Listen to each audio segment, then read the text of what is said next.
Encore une fois, ce matin, je vous salue avec beaucoup de joie au nom puissant du Sauveur et Seigneur Jésus-Christ. Amen. Prière vous mettre debout. Nous allons lire la parole écrite de Dieu dans nos Bibles. Nous commençons par une écriture dans 1 Corinthiens chapitre 12 et nous commençons à partir du verset 20. Je lis au nom puissant du Sauveur et Seigneur Jésus-Christ.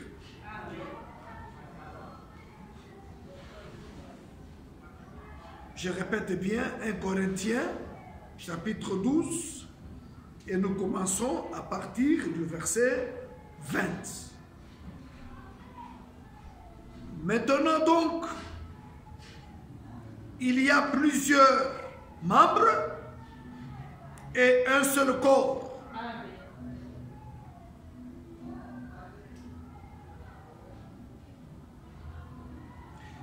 L'œil ne peut pas dire à la main,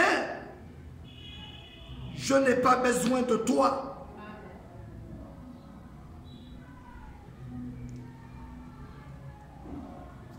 Ni la tête dire aux pieds, je n'ai pas besoin de vous. Mais bien plutôt, les membres du corps qui paraissent être les plus faibles sont nécessaires. Et ceux que nous estimons être les moins honorables du corps, nous les entourons d'un plus grand honneur. Ainsi, nos membres les moins honnêtes reçoivent le plus d'honneur, tandis que ceux qui sont honorés, tandis que ceux qui sont honnêtes n'en ont pas besoin. Dieu a disposé le corps de manière à donner plus d'honneur à ce qui est manqué, afin qu'il n'y ait pas de division dans le corps, mais que les membres aient également soin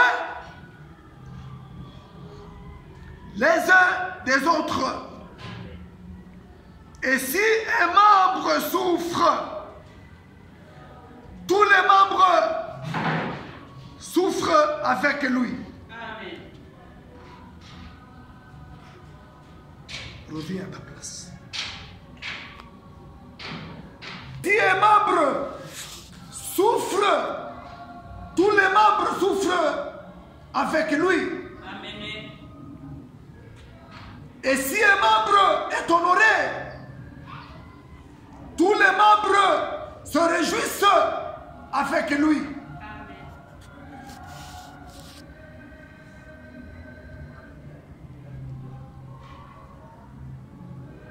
Vous êtes le corps de Christ et vous êtes ses membres, chacun pour sa part. Amen. Asseyez-vous.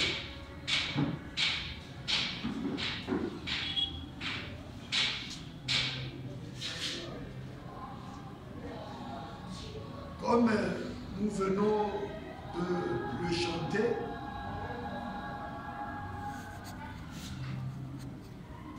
nous avons aussi besoin d'une exhortation.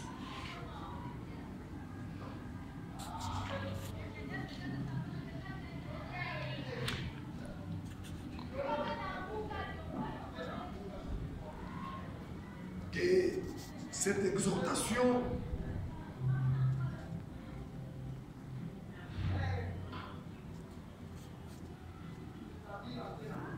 nous rappelle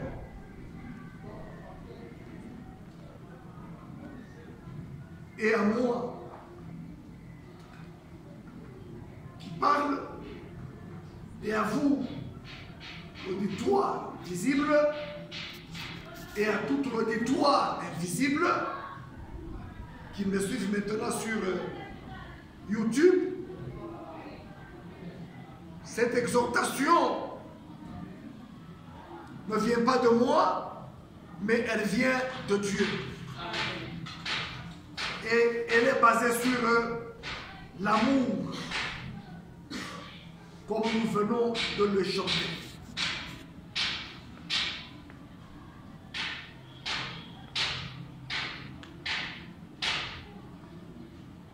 Ce n'est pas un enseignement que je vais donner, mais plutôt c'est de l'évangile.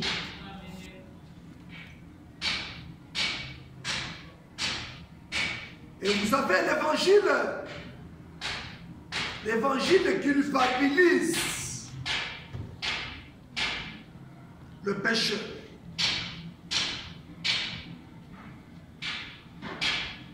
Mais l'enseignement donne la position à une église.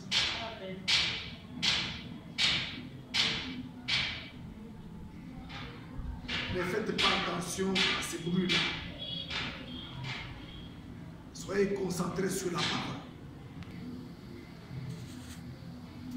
Je vais encore lire une écriture dans 2 Rois. Chapitre 5, à partir du 1er verset.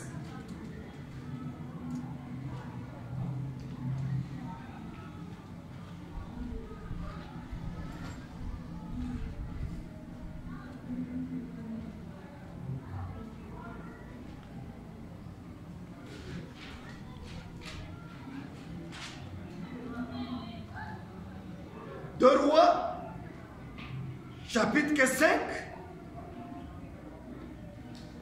Je commence la lecture à partir du 1er verset. N'oubliez pas d'aller réécouter à la maison et relire ces versets. En commençant par Corinthiens chapitre 12, à partir du verset 20 jusqu'à 25, 26, 27. Et maintenant nous allons dans 2 Rois chapitre 5 à partir du 1er verset. Il est 10h59. Bien. Naaman, chef de l'armée du roi de Syrie, jouissait de la faveur de son maître et d'une grande considération. Car c'était par lui que l'Éternel avait délivré les Syriens. Mais cet homme fort, souligné au pic rouge, cet homme fort et vaillant était lépreux.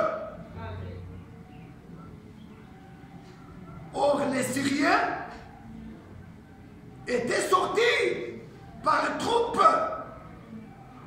et ils avaient amené captif une petite fille, soulignée au pic rouge, une petite fille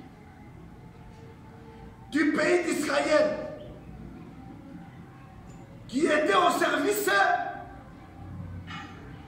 de la femme de Naaman. Et elle dit à sa maîtresse: oh, si mon Seigneur, au minuscule, c'est-à-dire Naaman,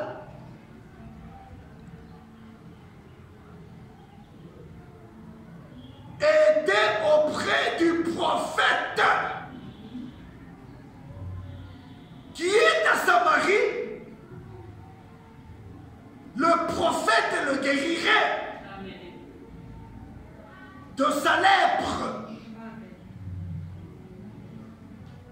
Naaman alla dire à son maître, de point,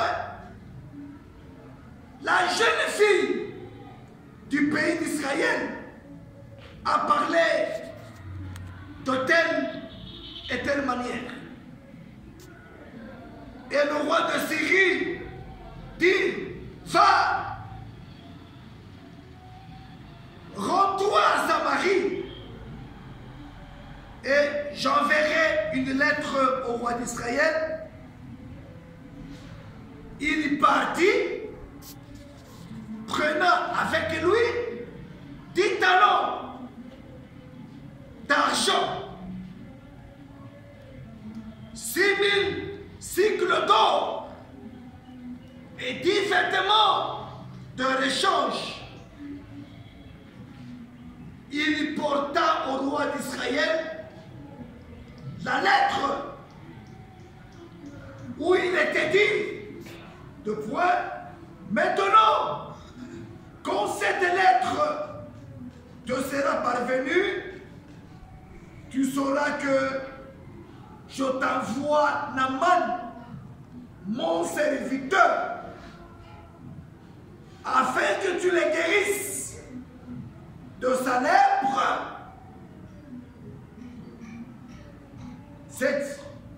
Après avoir lu la lettre, le roi d'Israël déchira ses vêtements et dit, suis-je un Dieu pour faire mourir et pour faire vivre, qu'il s'adresse à moi afin que je guérisse un homme de sa lèpre? Sachez donc et comprenez qu'il cherche une occasion de dispute avec moi. Lorsqu'Élisée, homme de Dieu, apprit que le roi d'Israël avait déchiré ses vêtements, il envoya dire au roi, pourquoi as-tu déchiré tes vêtements? Laisse-le venir à moi et il saura qu'il y a un prophète en Israël. Naaman fait avec ses chevaux et son char et il s'arrêta à la porte de la maison d'Élisée. Élisée lui dit, Élisée lui fit dire par un messager, va et lave-toi 7 fois dans le Jourdain. Ta chair redeviendra saine et tu seras pur. Naaman fut irrité et il s'en alla en disant, voici, je me disais, il sortira vers moi, il se présentera lui-même, il invoquera le nom de l'Éternel, son Dieu, il agitera sa main. Amen. Il agitera sa main. Il agitera sa main sur la place et guérira le lépreux. Les fleuves de Damas, l'Abana et le Barba ne valent-ils pas mieux que toutes les eaux d'Israël? Ne pourrais-je pas m'y laver et devenir paix? Et il s'en retourna. Il s'en retournait et partait avec fureur. Mais ses serviteurs s'approchèrent pour lui parler. Et il dit: mon père, si le prophète, tu demandais quelque chose de difficile, ne l'aurais-tu pas fait? Combien plus dois-tu faire ce qu'il t'a dit? Lave-toi et tu seras pur. Il descendit alors et se plongea 7 fois dans le Jourdain, selon la parole de l'homme de Dieu, et sa chair redevint comme la chair d'un jeune enfant, et il fut pur. Amen. Amen.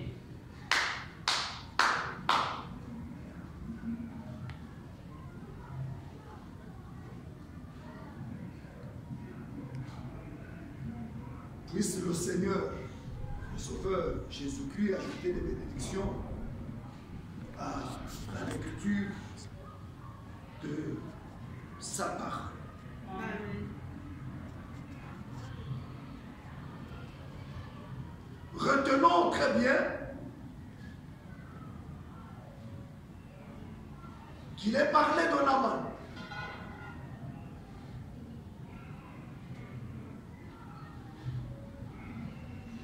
Un homme fort.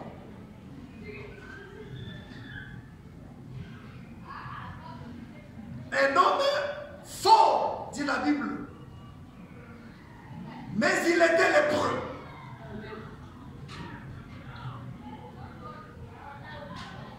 Une maladie.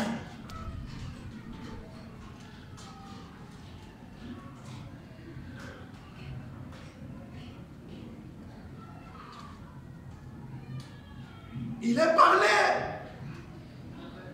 d'une petite fille.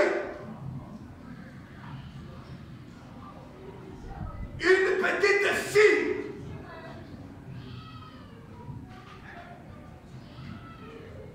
Je vous ai dit, souligné au bec rouge, la petite fille.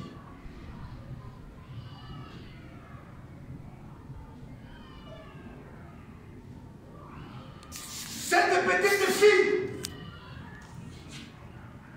travaillait chez Naaman.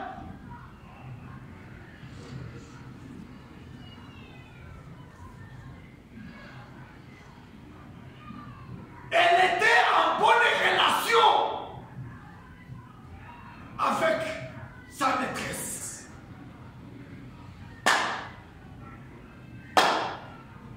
Puisse le Saint-Esprit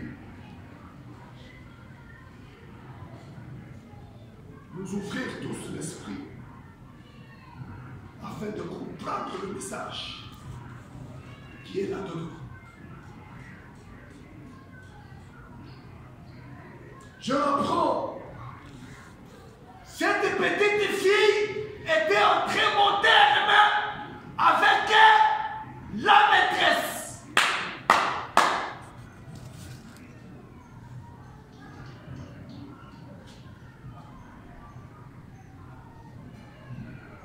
C'est cela qui a amené cette petite fille à dire à la maîtresse,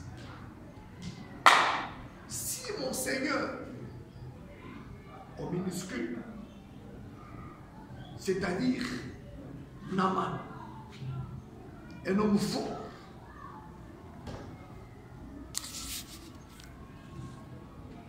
comme nous l'avons lu,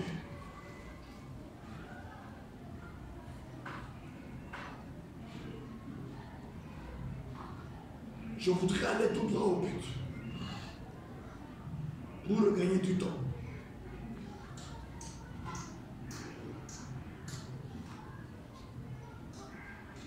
Naaman fut obligé d'effectuer un voyage. Selon les paroles de cette petite fille,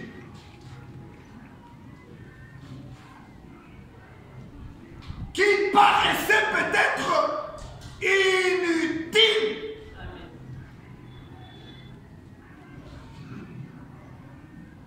Là, revenons maintenant à l'écriture qu'on a lue en Corinthiens 12, 20 à 25, 26, 27.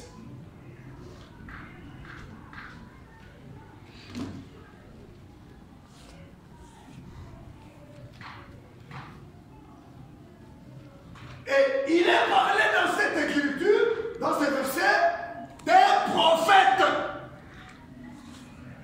du nom d'Élisée.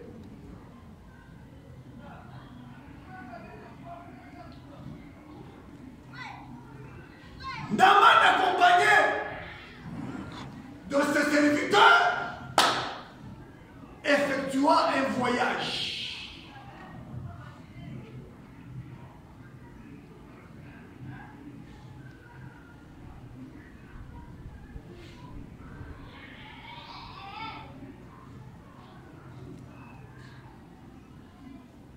Allez très bien relire ce verset à la maison.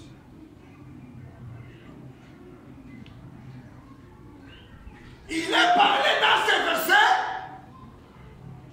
de la guérison.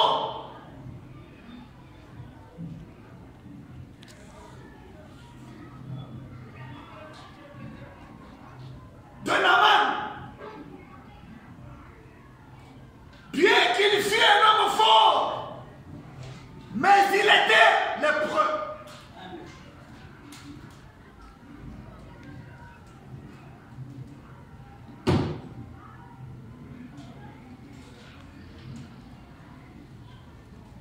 Je répète bien, dans ces versets, il est parlé d'un prophète du nom d'Élisée.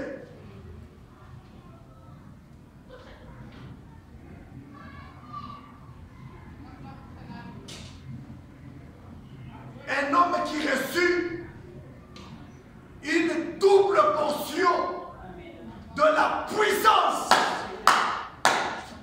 et de l'esprit qui travaillait avec le prophète Élie, le Tishbite.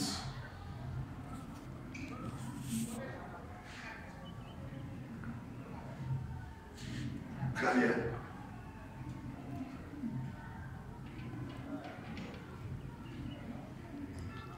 Et ce serviteur du nom d'Élisée, le prophète majeur, en ce temps-là,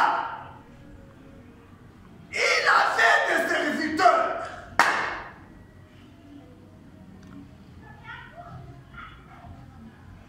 Nous, les Éphésiens 4, nous sommes les serviteurs du prophète messager de notre temps. Amen. Amen.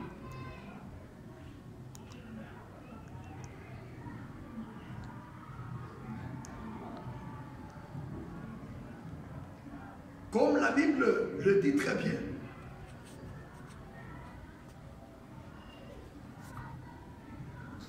le prophète Élisée ne sortit même pas de la maison.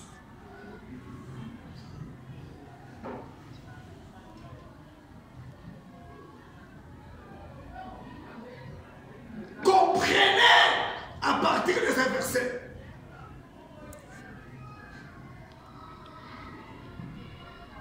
que le prophète Élisée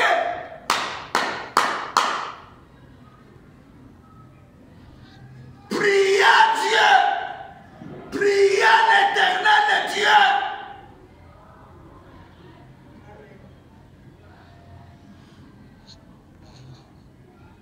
Et c'est de cette prière que le prophète Élisée adressa à l'Éternel Dieu que vers la conduite. Oh.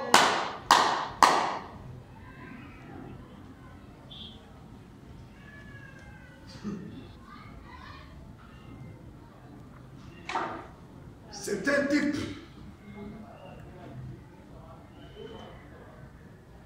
Et frère Branham fut un typologue. Et les types ne faillissent jamais. Amen. Amen. Amen.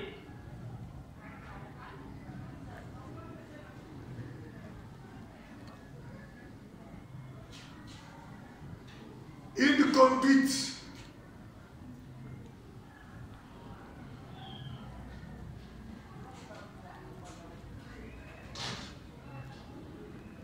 Naaman devait aller se jeter.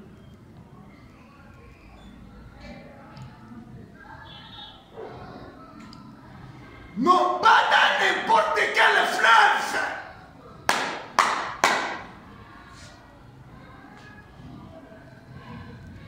Bien qu'il y avait beaucoup de fleuves.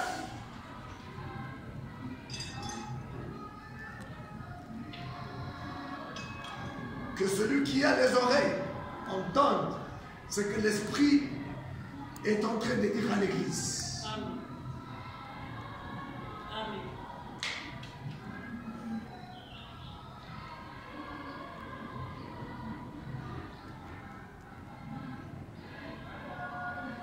Oh.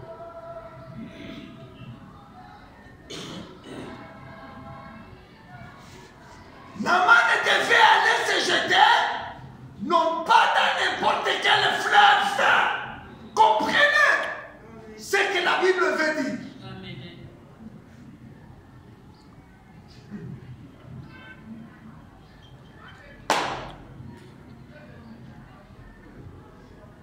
L'Éternel Dieu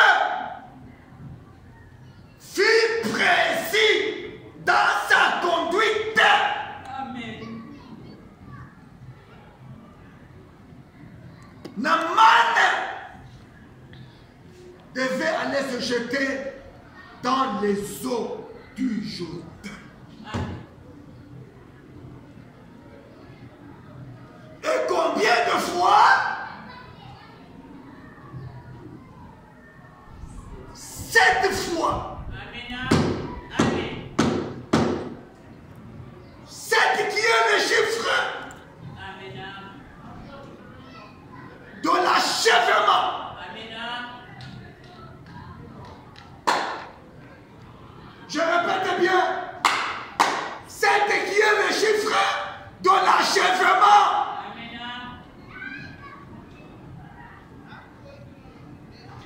Et il y a cet âge de l'Église.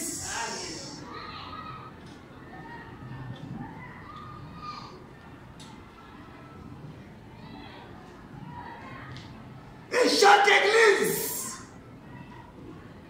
avait un messager.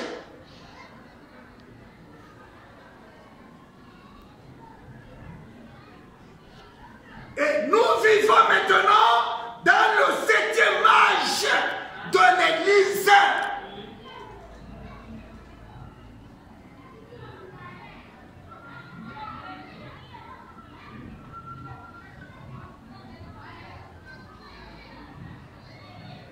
Lisez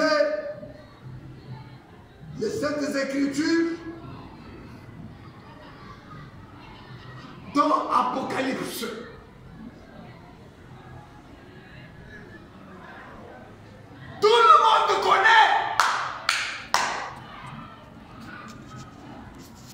Jean, le révélateur, fut un grand prophète du Nouveau Testament. Amen.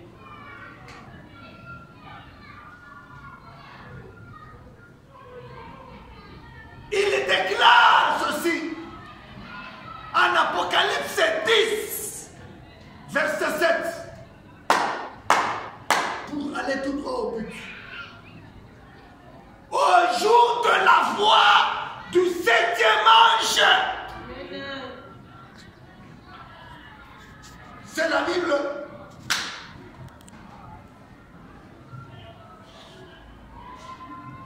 Quand il sonnerait de la trompette,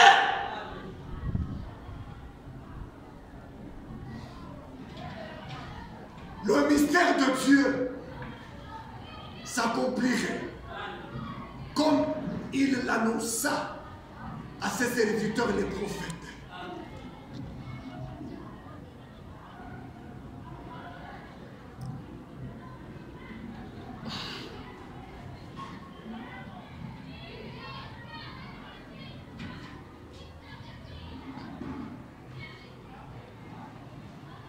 Ce n'est pas pour engager une discussion avec quelqu'un au sujet du 7e messager.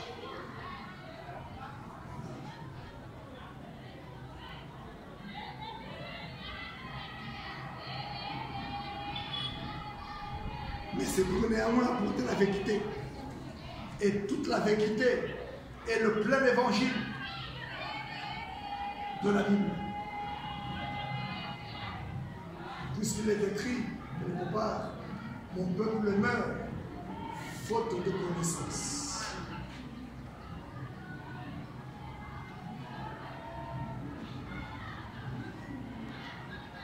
Qui est le 7e messager?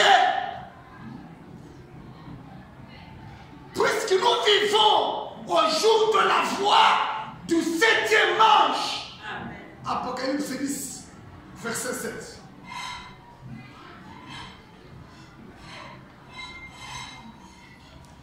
Soyez néanmoins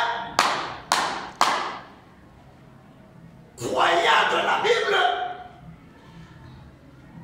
qu'il est parlé qu'au jour de la voix du 7e ange. Et ce 7e ange est un ange terrestre. Amen.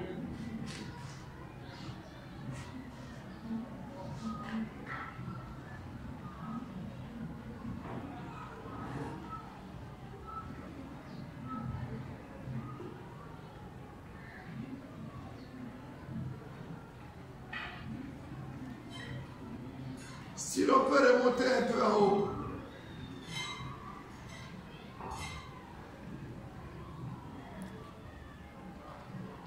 À partir du verset 1er, Apocalypse 10. Je n'ai pas le temps de relire cela. Jean le révélateur vit descendre du ciel un ange puissant. Amen. La descente d'un ange puissant.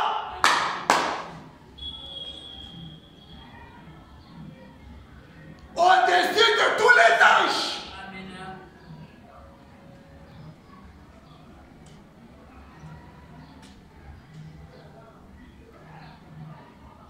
Je n'ai pas ajouté, je n'ai pas retranché.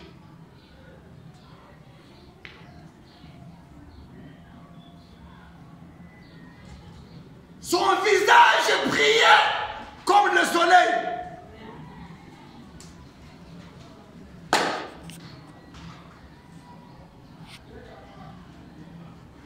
Il fut enveloppé d'une nuée. Amen.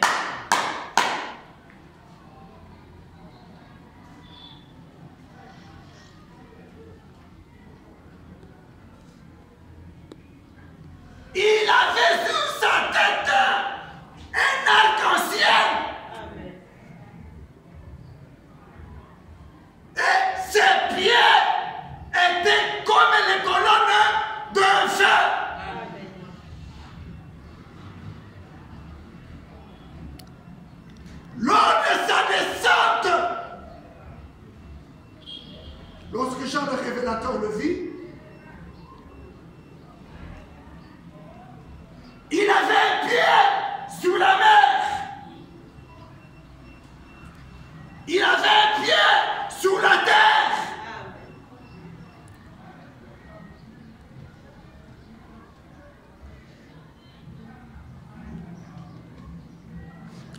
Et cet ange-là, c'est le Sauveur, le Seigneur Jésus-Christ. Amen. Amen. Il leva sa main droite vers le ciel.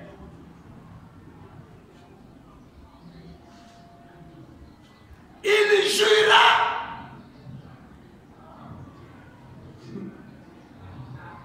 par celui qui créa les cieux et tout ce qui s'y trouve. Amen.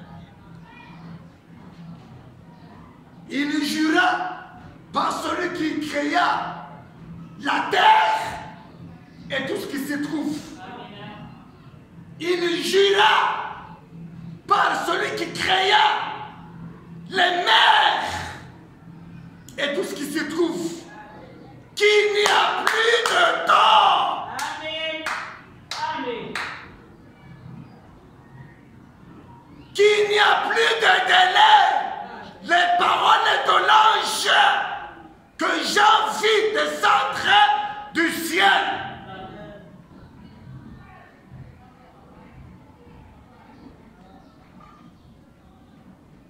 Et lorsqu'il n'y a plus de temps, lorsqu'il n'y a plus de délai, les jours deviennent de plus en plus mauvais. Amen. Et nous vivons les mauvais jours. Amen.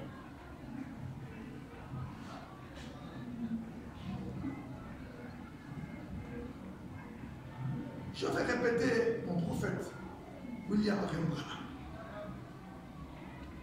Donc, question-réponse. Après l'enlèvement, non de l'église, mais de l'épouse,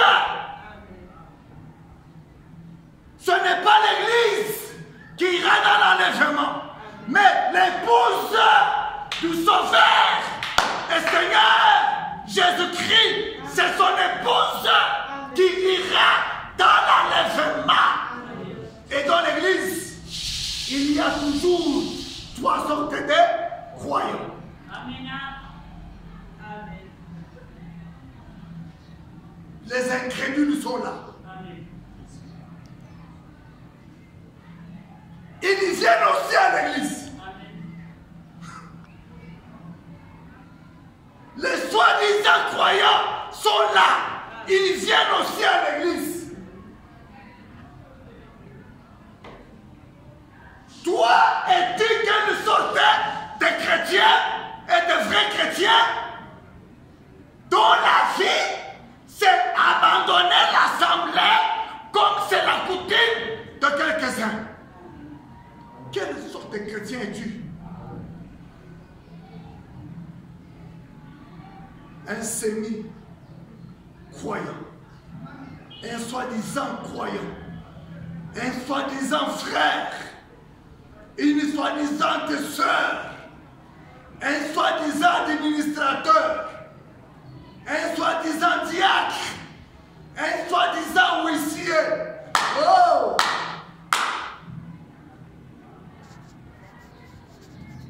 Vous devez avoir un poste de devoir. Amen. Là où votre pasteur a besoin de vous. Et Frère Branham me dit que lorsque vous devez être absent à votre poste de devoir, il doit le savoir. Si vous le considérez comme étant l'autorité full et sans partage d'une église locale. Après l'enlèvement de l'épouse du Sauveur, le Seigneur Jésus-Christ, personne ne sera sauvé. Amen. Je répète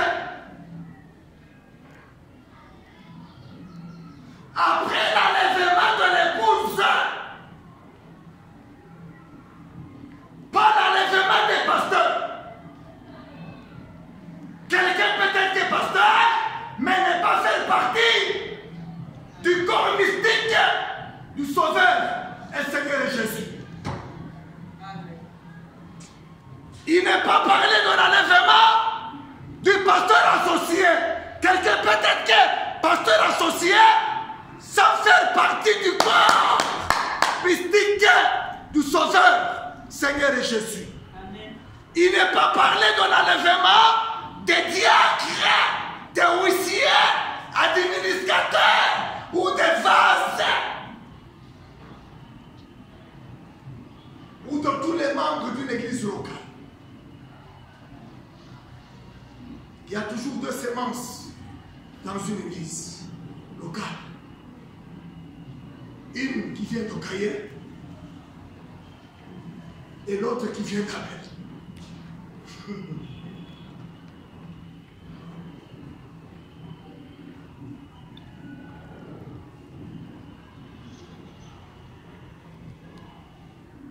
Après l'enlèvement de l'épouse du Sauveur, le Seigneur Jésus-Christ, personne ne sera sauvé. Et personne. Considérez beaucoup ces paroles et recevez-les dans votre cœur. Non pas comme venant de moi, le révérend pasteur évangéliste Caleb, de Shama Tabernacle, de Jéhovah Shama Tabernacle à Lubumbashi, mais recevez ces paroles comme venant de l'ange, selon Apocalypse 10, 1 à 7.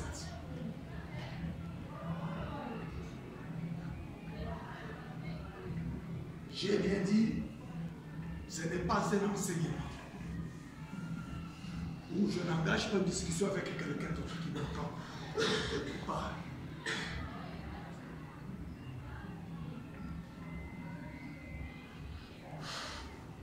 Et vous descendez en bas. C'est là qu'il est précisé au verset 7, au jour de la voix du 7e ange. Il n'y en a pas 8 heures.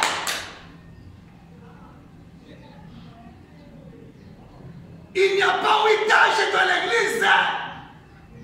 Vous devez savoir dans quel âge vivez-vous.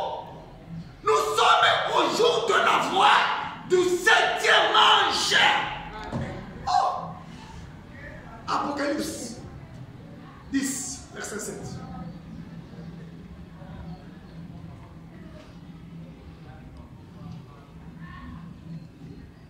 Naaman n'a pas vu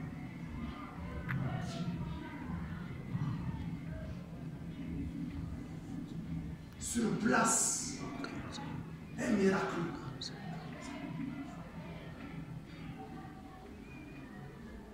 Une guérison miraculeuse pour sa chair qui avait de la lèpre, bien qu'il fût fort.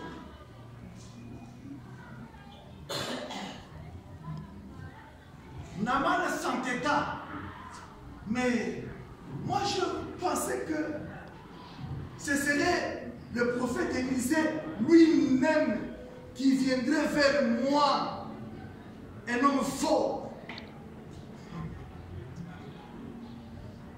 Il m'envoie ses serviteurs.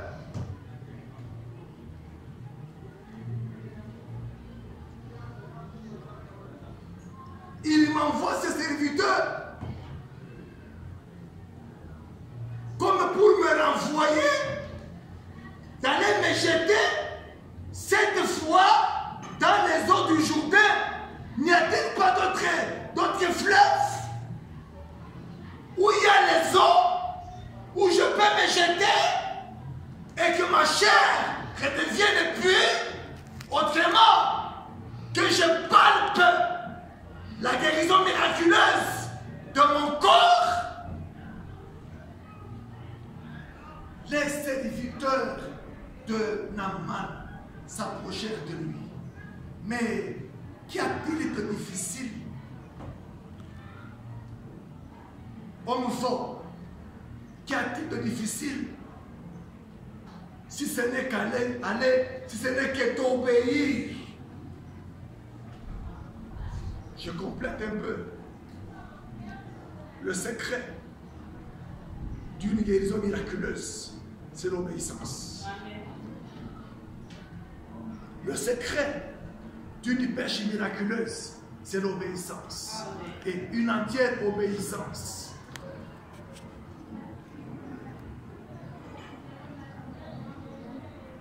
Au message de votre temps.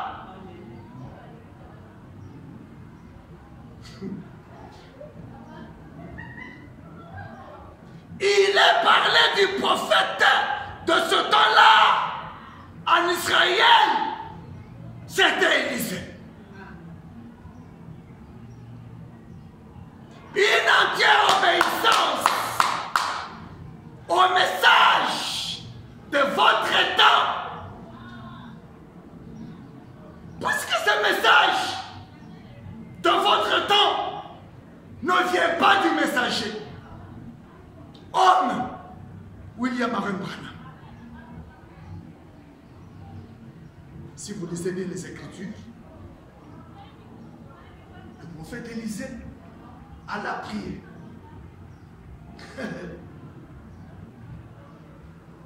Éternel Dieu, que dois-je faire?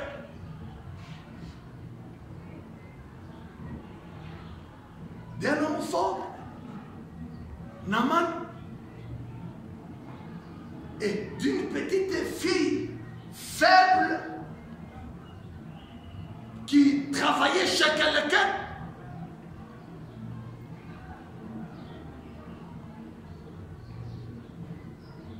Associé au prophète de votre temps. Associé au prophète majeur de ce temps-là.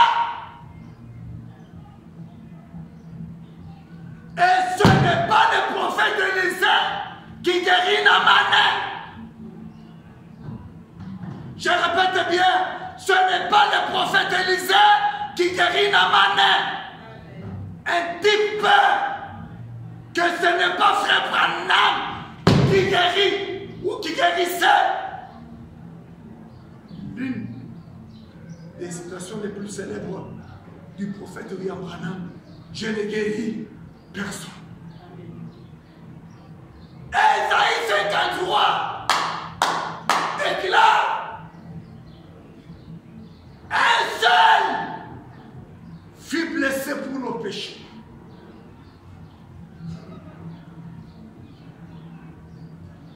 Et pour les péchés des frères Branham. Et pour mes péchés, et pour tes péchés, un seul fut blessé.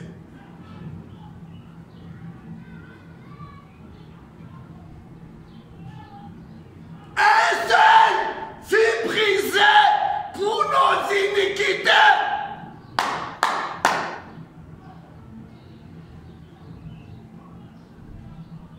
Et c'est par les meurtrissures du Sauveur, Seigneur Jésus-Christ sur le calvaire, que nous tous nous étions guéris. Question de foi. C'est pourquoi je vous ai dit la fois passée, il est temps d'avancer dans la foi de l'heure. Il est temps d'être sincère dans votre cœur. Et il est temps d'aimer Dieu plus que toute autre chose.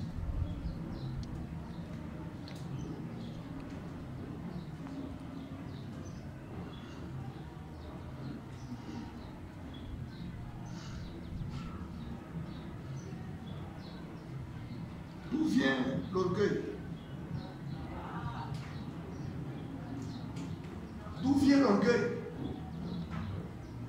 Puisque Naaman exprima son orgueil. Naaman exprima son orgueil à la conduite de Dieu par son prophète Élisée. Mais moi, comme chef d'armée, allez me jeter dans les eaux du Jourdain.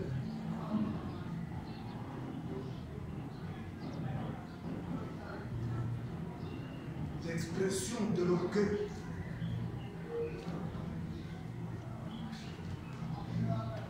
D'où vient l'orgueil? Merci. Merci. D'où vient l'orgueil?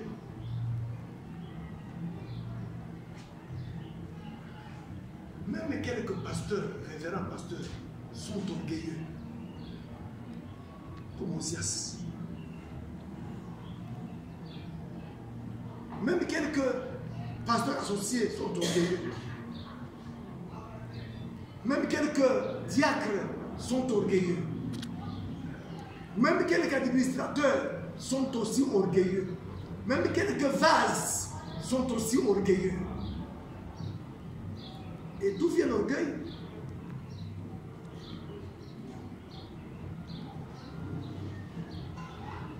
L'on oublie que même si l'on est fort dans un point, mais dans un autre point, tu oublies que tu es aussi faible.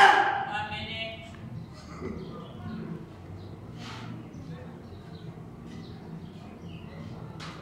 Et cela donne l'orgueil.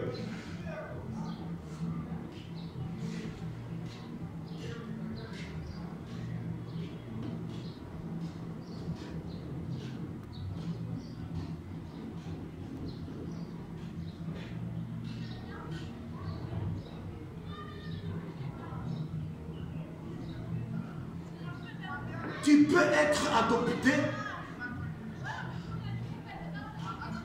Tu peux être rempli du Saint-Esprit.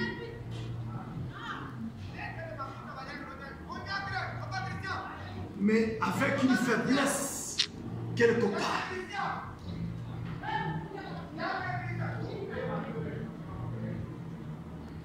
Avec une faiblesse quelque part.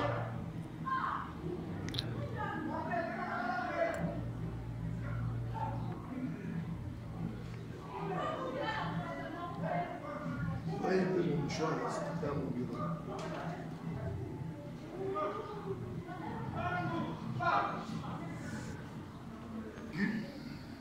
On continue prochainement. Retenez que du fort Naaman est de la faible petite fille associée au prophète. Dieu guérit Naaman par obéissance. C'est quand il obéit entièrement à la conduite qui fut donnée. Se jeta une fois, pas de guérison, 2 fois, mais quand il se jeta 7 fois, qui redevint comme celle d'un jeune enfant. Que Dieu vous bénisse. Amen.